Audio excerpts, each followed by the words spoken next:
Assalamualaikum. Selamat datang Agus ke Rumah Lenggung.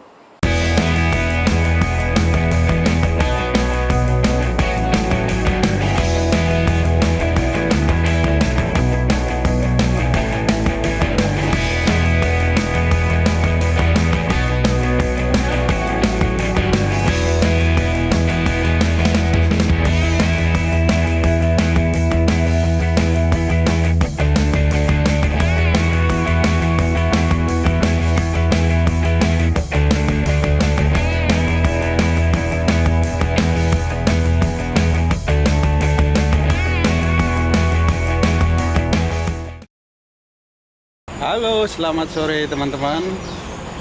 Sekarang ini kita berada di Gopeng, salah satu homestay di Gopeng yang yang menawarkan rumah-rumah tradisional.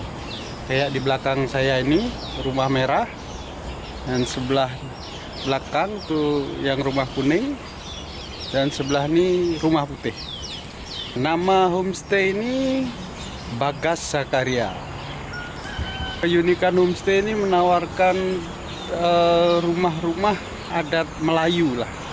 Tapi yang menariknya, setelah saya masuk, saya lihat ada silsilah Nasution di dalamnya. Adalah silsilah keluarga dia. Dan rumah ini pun, yang rumah kuning ini, yang saya tempatin, ini berusia 100 tahun, dan yang putih itu berusia 50 tahun. Nah, jadi untuk lebih jelasnya, mari kita tanya aja dengan pengurus di Bagas Sakarya. Oke, let's go. Assalamualaikum. Selamat datang Agus ke Rumah Lenggung. Ini Rumah Lenggung ni adalah rumah Melayu lama Perak. Kita menggunakan konsep rumah kutai, yang kita panggil nama rumah kutai lah. Rumah kutai Perak ni dia selalunya ada bumbung yang menganjur, yang mana ada serambi untuk orang bermesyuarat. So rumah kutai ni selalunya adalah rumah ketua kampung. Jadi di kawasan depannya selalunya adalah tempat bermesyuarat. Sila. Ini dulunya adalah kawasan bermesyuarat ketua-ketua kampung dan juga penduduk kampung di kawasan Serambi ini. Ada selalunya rumah kutai Perak ni, dia ada dua tangga.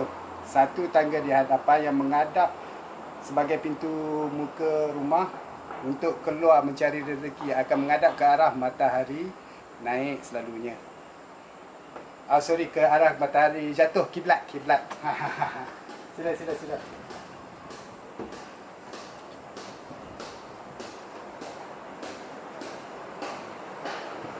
Ini adalah ruang tamu Rumah Lenggung, yang mana selalunya akan jadi tempat bermesyuarat juga, dan juga tempat untuk bermesyuarat ahli keluarga. So di luarnya untuk bersama orang kampung, di dalamnya adalah untuk ahli keluarga. Rumah kutai Perak ni sebesar-besar rumah hanya ada 2 bilik saja. Satu bilik untuk pasangan mak bapa, dan satu bilik untuk wanita. Yang lelakinya dah belajar silat kan, so tidurlah di serambi ataupun di kawasan sekitar ruang tamu ni sebagai penjaga dan pengawal rumah. Dah belajar silat kan. So kalau Agus nampak, tangga ni adalah menghala ke arah, kita panggil sini ni loteng lah. Loteng ni dulunya adalah sebagai tempat penyimpanan barang seperti beras dan juga stok-stok makanan, dan juga digunakan pakai sebagai tempat berlindung sekiranya apa-apa terjadi serangan atau bermasalahan di luar rumah. Wanitanya akan datang ke atas ni untuk bersembunyi, dan tangga ni sebenarnya boleh ditarik ke atas dan ditutup. So orang tak perasan lah nanti. Okay. Ini bilik ni selalunya untuk anak-anak wanita lah. Nah, ini bilik utama, itu mak bapak. Cuma sekarang ni dipermodenkan. Dahulunya bilik air, bilik mandi dan dapur berada di luar rumah. Sebab dapurnya tujuannya dibina di bawah rumah. Sekira-kiranya berlaku apa-apa kebakaran, tidak akan melibatkan keseluruhan rumah. Cuma toiletnya lah, tandanya agak jauh. Sebab dulu orang suka mandi telaga. Mana ada paip air. Cuma sekarang ni dah tukar lah, ada water heater apa semua sekali. Dan ini adalah ruang dapur. Itu sebabnya macam saya cakap tadi, tangga akan ada dua. Satu di tangga utama dan ini adalah tangga bahagian belakang. Sekiranya ada mesyuarat ahli-ahli kampung, masyarakat kampung bersama dengan lelaki semuanya, wanita adalah dilarang sebenarnya untuk berlalu lintas di hadapan warga lelaki. Wanita akan naik daripada arah sisi lain. So macam rumah ini dia daripada belakang lah terus ke dapur. Senanglah nak minta nanti nak bancuh kopi ke apa ke. Ya, kopi satu. Macam tu. Inilah dia keseluruhan rumahnya. Rumah ni adalah kita beli di Lenggong. Pada tahun dia asalnya 1950-an. Dibuka di Lenggong, dilukis satu-satu papannya dan dibawa semula ke Lawang Kuda ni. Kita develop balik, kita bina semula ikut bentuk asal, cuma dipermodernkan sedikit. Sebab panel-panel kayu yang dulunya ada di sekitar ni kita dah tukar dengan cermin nakul. Untuk bagi pengunjung boleh tengok, boleh enjoy the view. Dia boleh ni menikmati pemandangan hijau dan juga anak sungai.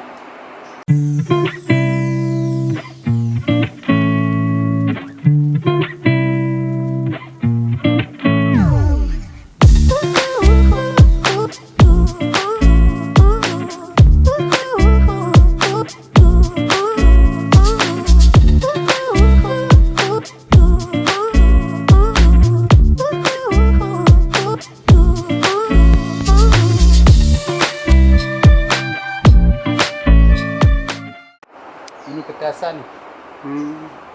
Police Group Security, Area Security, Kinta Valley Home Guard, Jungle Squad. So dulunya di kawasan ini adalah kawasan kita panggil di dalam sejarah Malaysia ni kawasan hitam lah, di mana ketumbukan pasukan penentang kerajaan British waktu itu, PKM, Parti Komunis Melaya. So ini adalah laluannya dan juga tempat-tempat diorang. So peta ni adalah peta pihak keselamatan yang ada di kawasan sekitar sini lah. Skuadron, decoy, lepas tu ada home guard.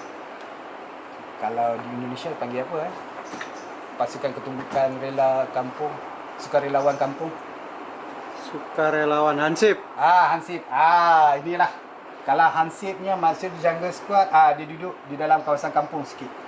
So di tepi-tepi jalan besar adalah pelatun keselamatan lah. Pihak keselamatan. So sejarah sini ni banyak kalau kita nak ceritakan. Daerah Kampar ni dia dulu adalah tempat perlombongan BJ Timah. Jadi Gopeng ni sendiri pernah menjadi ibu negeri Perak sebelum Ipoh. Sebab sebelum Ipoh pun ibu negeri Perak mulanya di Gopeng, lepas tu berpindah ke Batu Gajah dan ke Ipoh. Sebab perlombongan BJ Timah semakin berkembang. Jadi itu sebabnya ini adalah ketumbukan pasukan keselamatan yang menjaga waktu itu pengusaha-pengusaha daripada British dan juga orang-orang tempatan yang menjadi peladang, toke-toke ladang lah. Waktu 1920-an sini ni komoditi utama tanah Melaya adalah getah dan biji timah. Bagas Zakaria Haris ni adalah dulunya adalah ladang getah. Jadi Onyang Zakaria Malim Sulaiman ni sebenarnya datang daripada Seberang, daripada Mendeleng Kabupaten. Lepas tu dia merantau terus ke Kelantan. Dari Kelantan barulah singgah semula ke Gopeng. Waktu mula-mula singgah ke Gopeng ni dia mengusahakan perniagaan menghantar pembekalan air dari rumah ke rumah menggunakan air sungai sebab dulu mana ada air paip. Lepas tu kalau dah musim hujan susah sikit nak mencari air sungai yang jernih, dibuatnya telaga. Itu yang aku ambil tadi tu, telaga 100 tahun tu. 100 tahun. Daripada situ dikumpulnya duit sedikit demi sedikit dan mula membeli tanah di sini untuk dibangunkan sebagai ladang getah. Sebab untuk perlombongan timah tu dia main different game lah, orang cakap kata permainan yang berbeza. Itu sebab ada kalau Agus tengok tadi yang dekat galeri tu ada mesin getah. Itulah ke sini ni kita lebih kepada heritage dengan adventure. Kampung stay adventure boleh, kampung stay pun boleh. Kalau kampung stay ni macam ni lah. Orang boleh datang ke rumah ni merasa suasana kampung betul-betul. Sebab susunan rumah ni kita buat memang berasaskan perkampungan Melayu lama. Jadi rumah asal lah ya. Ya, ini kiranya bentuk rumah ni memang rumah asal. Cuma kita pemodernkan ikut sekarang ni. Ikut trend sekarang lah. Ikut trend sekarang. Sebab kalau sekarang ni kalau toilet dekat luar mau budak-budak tak berani nak pergi mandi malam-malam atau nak buang air kecil. Lepas tu kalau dapur pun dulunya kita menggunakan dapur kayu, mencari kayu getah itu semua. Sekarang ni kita guna elektrik. So dah tak payahlah buka tu centing arang ke apa ke. Boleh je masak. Jadi kalau rumah macam ni, ini kira-kira umur dia berapa? Umurnya 1950-an. Sekarang dah 2021. Lebih kurang berusia 50 tahun lebih. 50 tahun lebih. Kayunya memang kayu asal, yang mana dulu kayu pembinaan kayu rumah-rumah kayu di tanah Melayu dia menggunakan sistem tanggap. Maksudnya dia diselak dan dilekatkan dengan kayu. Dia tak ada tidak menggunakan paku. Hanya menggunakan selak ataupun kayu digali lubang, diletakkan semula kayu. Waktu kita buka, kita nak pasang ni, setiap papan ni kita terpaksa grill untuk paku. Kalau tidak, paku terus memang patah. Ya. Kalau tengok ni, anak-anak nak makan pun fikir 2-3 kali lah, takut patah gigi je. Betul juga. So ini kita buat sudut bacaan untuk pengunjung datang. Sampai tu kita ada lah letak yang macam ni. Ni Raja Bilah Mendeleng in Perak 1875. So kita ada bagi. Kita ada bercerita pasal ini. Lepas tu ada rumah kayu pun ada. Cerita berkenaan dengan rumah kayu. Ni Masjid Fisabilillah apa ni semua kita ada bercerita ni. Kita bagi untuk guest baca. Ini rumah. Oh, rumah Melayu. So kalau ni bolehlah baca. Ada dalam ni semua. Seni bina dia ancak, panggang mandul lengkap. Ini kalau tanya saya sekarang pun saya dia seninya rumah-rumah Melayu di sini dia menggunakan ukiran. Ukiran dia tu bermotifkan kepada alam. Lebih kurang macam di Indonesia juga. Sebabnya kita satu rumpun. Kalau ikutkan setiap rumah, cumanya di sini dia ada satu yang kita panggil penunjuk langit. Lagi satu tunjuk bumi. Tunjuk langit ni diletakkan di atas bumbung. Yang seolah-olah macam nampak macam atap tu. Orang dulu-dulu kata itu untuk menghalau syaitan.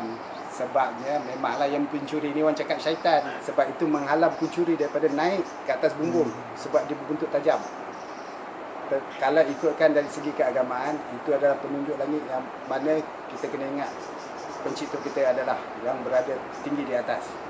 Lepas tu yang tunjuk bumi itu adalah sebagai corak yang untuk menunjukkan identiti status seseorang di dalam kampung tu. Kalau nampak lagi banyak kerawangnya tu, itu adalah tukang seni yang memang masyhur lah. Status dia tu lain sikit lah.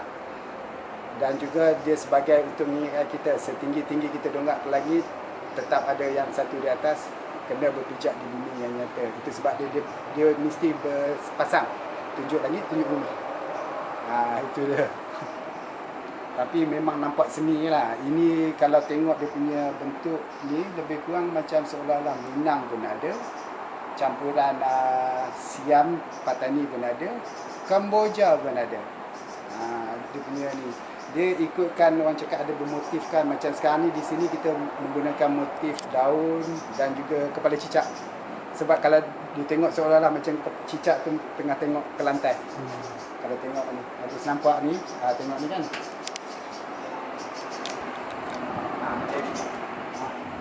Oh, yang tu. Nampak macam cicak tak tengok ke bawah kan? Ya. Inilah, ini tunjuk bumi. Oh, ini tunjuk bumi.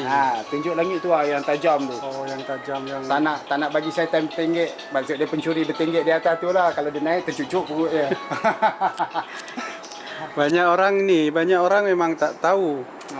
Tak tahu apa ya? Kegunaannya. Kebanyakan orang hanya menganggap itu adalah sebagai dekorasi. Dekorasi. Tetapi Padahal ada fungsi dia. Fungsi dia. Lepas tu rumah Melayu dulu atau rumah kayu, sebenarnya dosa yang paling besar kalau letak aircon sekarang. Sebab akan merosakkan kayu tu sendiri. Sebab kayu, kalau kata rumah kayu ni, kalau Agus tengok susunan di dindingnya dia akan berlapis. Di lantainya akan letak tetapi tidak terlalu rapat. Sebab nalurinya orang cakap kata secara alami semula jadi. Kayu kalau panas dia akan mengembang sedikit. Betul. Kalau sejuk dia mengucup sikit. Itu sebabnya rumah moden sekarang ada problem dengan yang lantai simen letaknya kayu rapat-rapat. Lama-lama pasang pula aircon dia pecah. Tak ada angin Tak keluar ada masuk. Ya, lepas tu rumah ni dia mesti berbumbung tinggi dan mesti ada tiang untuk ventilation. Atas pun ada, bawah pun ada. Ini adalah semula jadi. And selalunya kalau kedudukan rumah orang lama dulu-dulu macam saya cakap tadi, tangga menghara ke arah kiblat matahari jatuh. Baliknya nanti diorang akan naik daripada belakang ke arah matahari naik. Ini adalah secara cakap spiritual. Nak keluar mencari rezeki waktu siang, baliknya sebelum malam. Kena berada di dalam rumah. Lagi satu rumah lama dulu-dulu dia banyak tingkap. Ada yang mengatakan balik sebelum matahari jatuh, takut hantu. Sebenarnya mungkin ada, tetapi sebenarnya nak minta tolong atuk nak minta tolong cucu ataupun anak-anak tutup pintu sebab tingkapnya banyak sangat. Itulah kalau dia kata pergi main bola balik tahu pukul berapa, siapa nak tutup pintu-pintu ni? Itu sebab dia tingkap dia memang banyak. Kalau tengok ni memang pengudaraan dia memang cantik. Bayangkan rumah ni dah 50-an, yang rumah kuning tu 100 tahun lebih. Design itu orang lama dulu dah berfikir. Cuma kita sekarang ni kadang-kadang tu lah, macam saya cakap, dosa paling besar rumah kayu letak aircon. Akan merosakkan rumah tu. Patutnya itu rahsianya orang yang tak tahu kan. Ya, orang letak kayu, pemilihan kayu pun di bahagian tiangnya lain. Di bahagian dindingnya lain.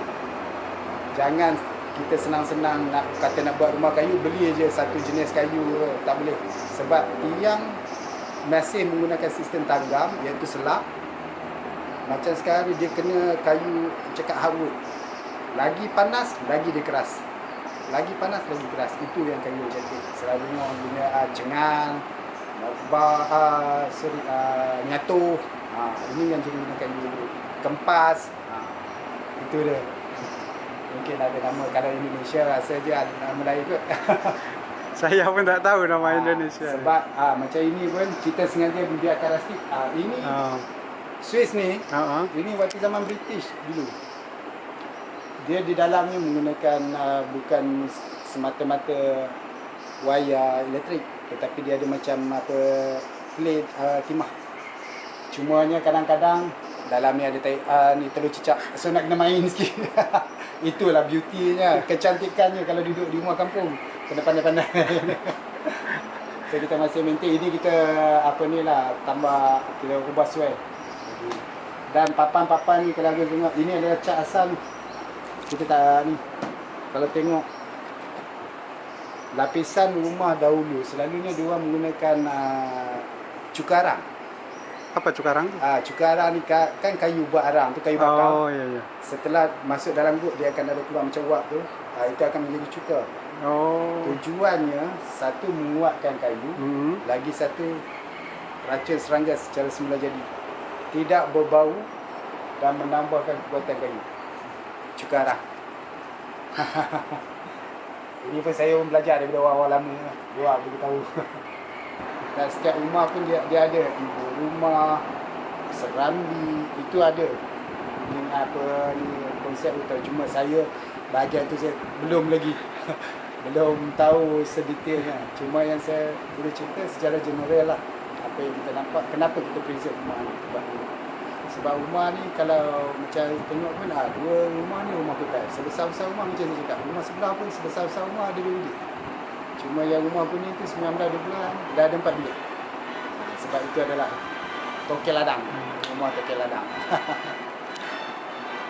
Okey bang, terima kasih atas penjelasannya semua. Mungkin yang tak tahu jadi tahulah. Terima kasih kembali Agus. Nanti jemput datang lagi. Terima kasih.